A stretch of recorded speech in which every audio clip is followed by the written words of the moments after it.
Sirsi MLA Manjanna sir ಇದ್ದಾರೆ. Sir, ಇವತ್ತಿನ ಪಾದಯಾತ್ರೆಯ ರೂಪುರೇಷೆಗಳ ಬಗ್ಗೆ ಹೇಳೋದಾದ್ರೆ, ಇವತ್ತು ಮೊದಲನೇ ದಿವಸದ ಪಾದಯಾತ್ರೆ ಬೈರಮಂಗಲದಿಂದ ಪ್ರಾರಂಭ ಆಗ್ತಾ ಇದೆ. ನಮ್ಮ ನಾಯಕರಾದಂಥ ಕುಮಾರಣ್ಣವರು ಈ ಪಾದಯಾತ್ರೆಯನ್ನು ಚಾಲನೆ ಕೊಡ್ತಿದ್ದಾರೆ. ಅವ್ರ ಜೊತೆ ಅಶೋಕರು ಕೂಡ ಕೈ ಜೋಡಿಸ್ತಾ ಇದ್ದಾರೆ. ನಮ್ಮ ಪಕ್ಷದ ವತಿಯಿಂದ ಇವತ್ತೇನು ಈ ರೈತರ ಧ್ವನಿಯಾಗಿ ನಾವು ಹೊರಟಿದ್ದೇವೆ. ಇದು ವಿಧಾನಸೌಧವನ್ನು ಮುಟ್ತೇವೆ.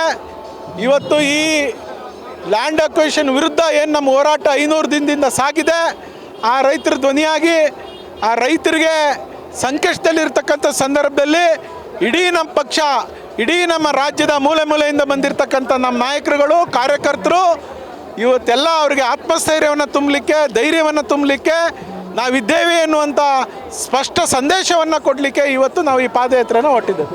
ಸರ್, ಇವತ್ತಿನ ಪಾದಯಾತ್ರೆಗೆ ಬರೀ ಈ ವ್ಯಾಪ್ತಿಗೆ ಒಳಪಡುವಂತಹ ರೈತರಷ್ಟೇ ಅಲ್ಲ, ಮಂಡ್ಯ ಭಾಗದಿಂದ ಬಂದಿದ್ದಾರೆ, ರಾಮನಗರ ಭಾಗದಿಂದ, ಕೋಲಾರದಿಂದ, ಹಾಸನದಿಂದ ಬಂದಿದ್ದಾರೆ. ಅಂದರೆ ಒಬ್ಬ ರೈತರು ರೊಚ್ಚಿಗೆದ್ರೆ, ದಂಗೆ ಎದ್ರೆ ಯಾವ ರೀತಿ ಆಗುತ್ತೆ ಅನ್ನೋದಕ್ಕೆ ಇದು ಸ್ಪಷ್ಟ ಉದಾಹರಣೆ. ನೋಡಿ, ಹೇಳಿ ಕೇಳಿ, JDS ಪಕ್ಷ ರೈತರ ಪಕ್ಷ.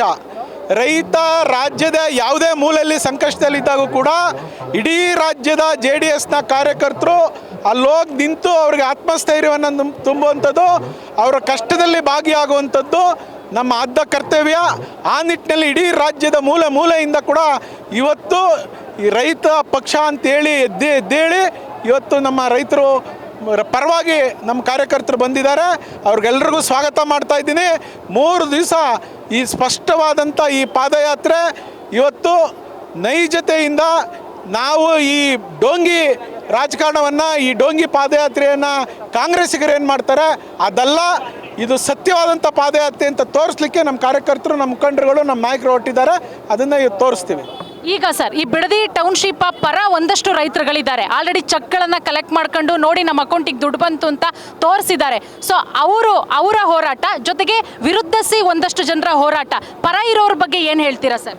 ಪರ ಇರೋರು ದುಡ್ಡು ತಗೋಬೋದು, ಮಜಾ ಮಾಡ್ಬೋದು, ಕಾರ್ ತಗೋಬೋದು, ಒಡವೆ ವೈಡ್ಯೂರಗಳು ತಗೋಬೋದು, ಹೆಲಿಕಾಪ್ಟರ್ ತಗೋಬೋದು, ನಮ್ಮದೇನು ತೊಂದರೆ ಇಲ್ಲ. ಆದರೆ ನಿಜವಾದ ರೈತ ಬೆಳೆ ಬೆಳೀತಾ ಇದ್ದಾನೆ, ತರಕಾರಿ ಬೆಳೀತಾ ಇದ್ದಾನೆ, ರೇಷ್ಮೆ ಬೆಳೀತಾ ಇದ್ದಾನೆ, ಹಾಲು ಉತ್ಪಾದನೆ ಮಾಡ್ತಾ ಇದ್ದಾನೆ, ಅವನ ಧ್ವನಿಯಾಗಿ ನಾವು ಇರಬೇಕು ಅಂತ ಹೊರಟಿದ್ದೀವಿ, ಇರ್ತೀವಿ.